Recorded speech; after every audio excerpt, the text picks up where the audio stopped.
என் செல்ல குழந்தையே, இன்று இந்த அமாவாசையினுடைய இரவில் என் பிள்ளை, நீ உறங்கச் செல்வதற்கு முன்பாக உன்னுடைய இல்லத்தில் நீ செய்ய வேண்டிய மிக முக்கியமான ஒரு விஷயத்தை பற்றி உன் தாயானவள் உனக்கு சொல்ல வந்திருக்கின்றேன். என் பிள்ளையே, நான் சொல்கின்ற இந்த ஒரு பொருளை உன் இல்லத்தின் வாசலில் வைத்துவிட வேண்டும். அதற்கு சரியான காரணத்தையும் அம்மா சொல்கின்றேன். என் பிள்ளை, நீ கவனமாக கேள். என் குழந்தையே, பொதுவாகவே அமாவாசை நாட்கள் என்றால் நம் இல்லத்தில் இறந்து போனவர்களை நாம் நினைக்கக்கூடிய நாள். அவர்களுக்கு நாம் பிடித்ததையெல்லாம் கொடுக்கக்கூடிய நாள். அவர்களை நம் இல்லத்திற்கு வரவழைத்து நாம் மனமகிழ்ச்சி அடைய வேண்டிய நாள். அப்படிப்பட்ட இந்த நாளில் என் பிள்ளையே, அவர்களை நீ மனதார நினைத்து கொண்டிருக்கின்ற நேரத்தில் உன்னுடைய வாழ்க்கையில் நடக்கின்ற சில விஷயங்களையும் நீ கவனிக்க வேண்டும்.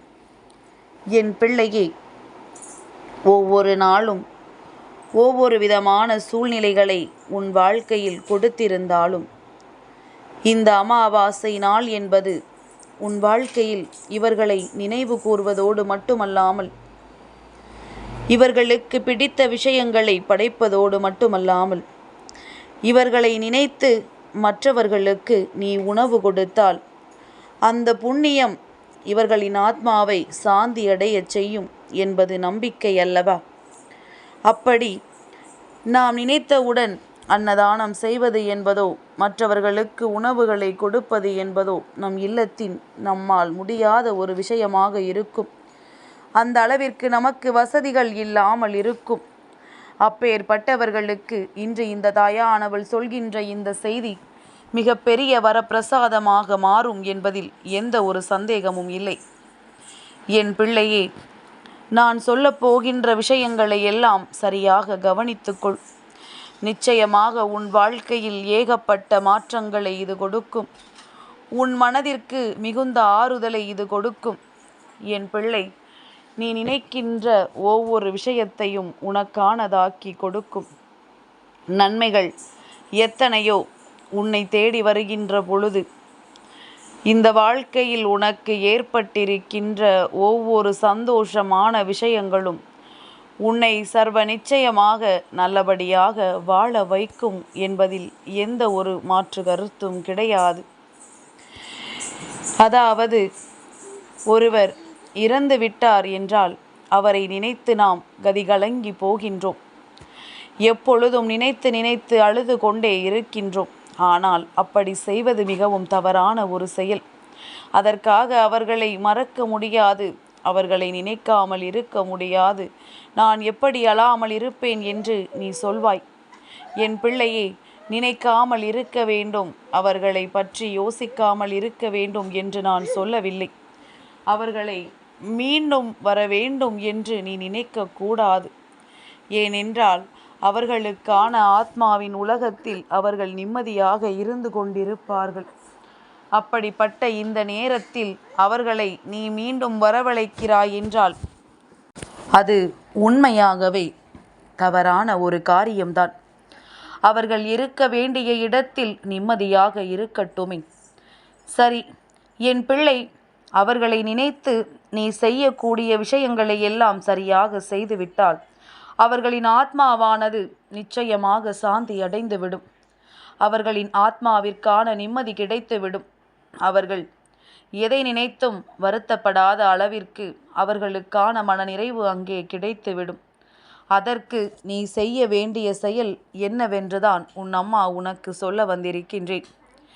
என் பிள்ளையே, அன்னதானத்தை மற்றவர்களுக்கு கொடுப்பதோ அல்லது உன்னுடைய இல்லத்தில் இன்று நீ மற்றவர்களுக்காக கொடுக்க வேண்டும் என்று நினைக்கின்ற விஷயங்களையோ கொடுக்கும் பொழுது அது அவர்களுக்கு புண்ணியம் கிடைக்கும். ஆனால் ஒரு முக்கியமான விஷயம் என்னவென்றால், அமாவாசையில் சரி, நாம் இவர்களுக்கு படைக்கின்ற உணவை இல்லத்தில் இருக்கின்றவர்கள்தான் உண்ண வேண்டும். வேறு யாருக்கும் தானமாக கொடுக்கக்கூடாது. வெளியிலிருந்து வாங்கித்தான் கொடுக்க வேண்டும். ஆனால் அந்த அளவிற்கு நமக்கு வசதி வாய்ப்புகள் இருக்காது. என்ன செய்வது என்று தெரியாமல் என் பிள்ளை வேதனைப்பட்டு கொண்டிருப்பாய் அல்லவா? என் தங்கமே, அதற்காகத்தான் நான் சொல்கின்ற இந்த ஒரு பொருளை உன் இல்லத்தின் வாசலில் வைத்து விட்டாயானால் கோடான கோடி பேருக்கு புண்ணியம் செய்த பலன் உனக்கு கிடைத்துவிடும். அது எப்படி என்றுதானே யோசிக்கின்றாய்? என் பிள்ளையே, உன் இல்லத்தின் வாசலில் வைக்க வேண்டிய பொருள் மண்ட வெல்லம். அப்படி இல்லை என்றால் பச்சரிசியை ஊற வைத்து அதை அரைத்து அதனோடு மண்ட வெல்லத்தை கலந்து உருண்டையாக பிடித்து வைக்கலாம்.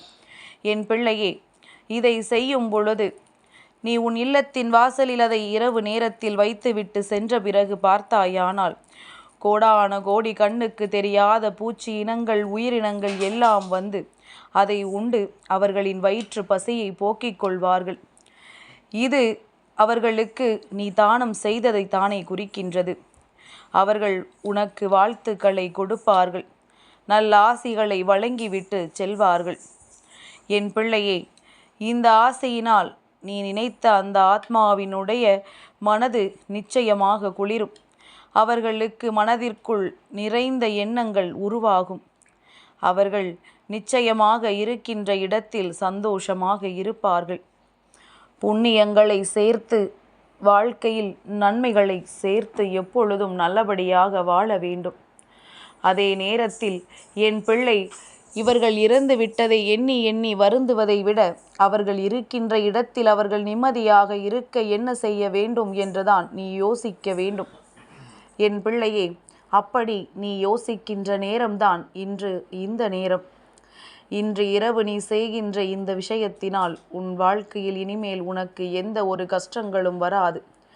அவர்களினுடைய ஆசிகள் உனக்கு முழுமையாக கிடைக்கும். அது மட்டுமல்லாமல் நீ வைத்த உணவை உண்ட கோடான கோடி பூச்சிகள் எல்லாமும் உன்னை வாழ்த்திவிட்டு செல்லும் என்பதனை நீ மறந்து விடாதே.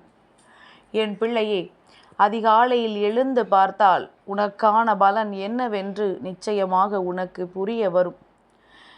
ஏனென்றால் ஒருவேளை நீ வைத்ததை எந்த ஒரு பூச்சி இனங்களும் உண்ணவில்லை, எதுவுமே நடக்கவில்லை என்றால் நிச்சயமாக உன்னுடைய வேண்டுதல்கள் சில காத தாமதம் எடுத்துக்கொள்ளும் என்பதனை நீ புரிந்து கொள்ளலாம்.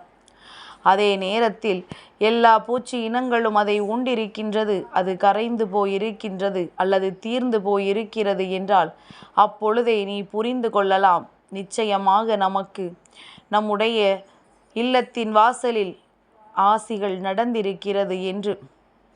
இதையெல்லாம் தெரிந்து கொண்டால் நிச்சயமாக என் பிள்ளையே உன்னுடைய மனது சற்று அமைதியடையும், சற்று தெளிவான எண்ணங்களை கொள்ளும் என்பதனால்தான் அம்மா உன்னிடத்தில் இதை சொல்லி இருக்கின்றேன். என் பிள்ளையே, நல்லதை மட்டுமே நினைக்கின்ற என் குழந்தைக்கு உன் வாழ்க்கையில் ஏற்படுகின்ற ஒவ்வொரு பிரச்சனைகளையும் பார்க்கும் பொழுது உனக்கே சில நேரங்களில் இந்த வாழ்க்கையின் மீது மிகுதியான வெறுப்பு வந்து விடுகின்றது.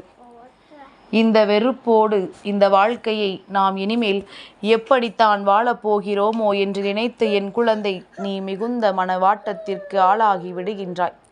அதிலும் சிலரது பிரிவு உன்னை மிகுந்த சோதனைக்கு ஆளாக்கி விடுகின்றது. இனி எதுவும் நமக்கு இல்லை என்று உனக்கு என்ன தோன்றுகின்றது? அப்பேற்பட்ட இந்த சூழ்நிலையை எல்லாம் கடந்து என் பிள்ளை இந்த வாழ்க்கையை நீ வாழ வேண்டிய கட்டாயத்திற்கு வந்து விட்டாய் என்பதுதான் உண்மை. எல்லாவற்றையும் எதிர்கொள்ள துணிந்து விட்ட நீ இருக்கின்ற காலம் நிச்சயமாக வாழ்க்கையில் பல நல்ல விஷயங்களை செய்து பல நல்ல காரியங்களை உன் வாழ்க்கையில் நீ சேர்த்து உன்னுடைய எதிர்கால சந்ததிகளுக்கு அந்த புண்ணியத்தை கொடுக்க வேண்டும். அமாவாசை நாட்களில் மட்டும்தான் இதை உன் இல்லத்தின் வாசலுக்கு வைக்க வேண்டுமா என்று கேட்டால் நிச்சயமாக கிடையாது. என் பிள்ளை, நிறைய பேருக்கு உணவு கொடுக்க வேண்டும் என்று நீ நினைத்து விட்டாலே இதை செய்தால் போதும், அத்தனை பலன்களும் உனக்கு கிடைக்கும். எத்தனை கோடி பேருக்கு உணவு கொடுத்தாய் என்று நீ நினைத்து பார்த்தால் நீயே சந்தோஷம் அடைவாய்.